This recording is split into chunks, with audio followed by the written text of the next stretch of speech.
আজকে আমরা চলে এসেছি কালোখালী রেলওয়ে জংশনে। আর এই কালোখালী রেলওয়ে জংশনের পাশেই দেখছেন যে এই প্রকৌশলী বিভাগের লোক কাজ করছে।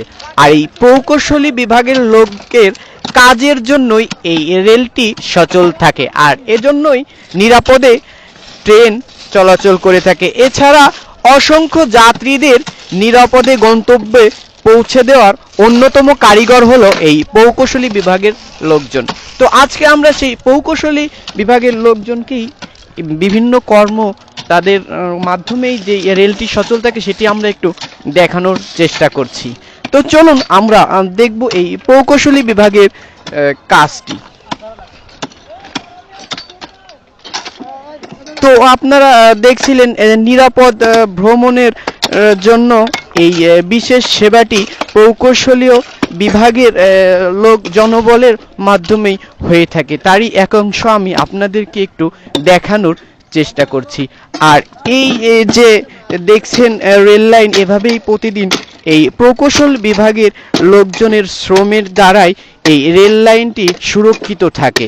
তো ভিডিওটি ভালো লাগলে লাইক এবং কমেন্ট শেয়ার করতে ভুলবেন না। খুবই হার্ড পরিশ্রম।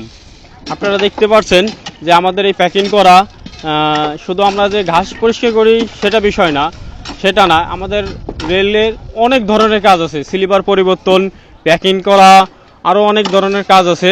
তো আমাদের প্রত্যেকটি কাজেই ঝুঁকিপূর্ণ কাজ, আমাদের প্রত্যেকটা কাজেই ঝুঁকিপূর্ণ। যেখানে 144 দ্বারা জারি থাকে সেখানে আমরা আমাদের জীবনের ঝুঁকি নিয়ে রেলপথকে সচল রেখেছি আর রেখে দেবো ইনশাল্লাহ।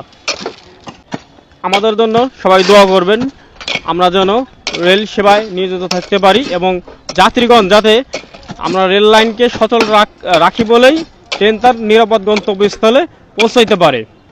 তাই আমরা যেন রেল ট্র্যাক সবসময় রক্ষা করতে পারি, সেই জন্য আমাদের জন্য সবাই দোয়া করবেন। দেশবাসীর কাছে আমাদের একটাই দাবি, আপনারা আমাদের জন্য দোয়া করবেন যাতে আপনাদের সেবায় আমরা থাকতে পারি আর সবসময় রেল ট্র্যাককে রক্ষা করতে পারি, সচল রাখতে পারি।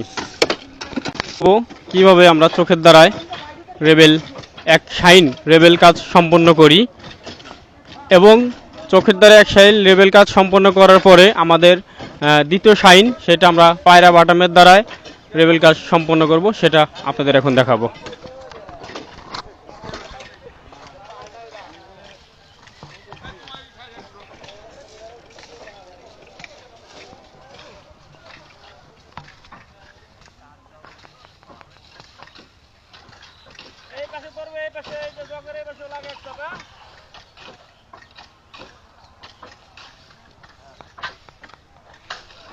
এইভাবে আমরা চোখের দ্বারায় এক পাশ দেখে নিলাম।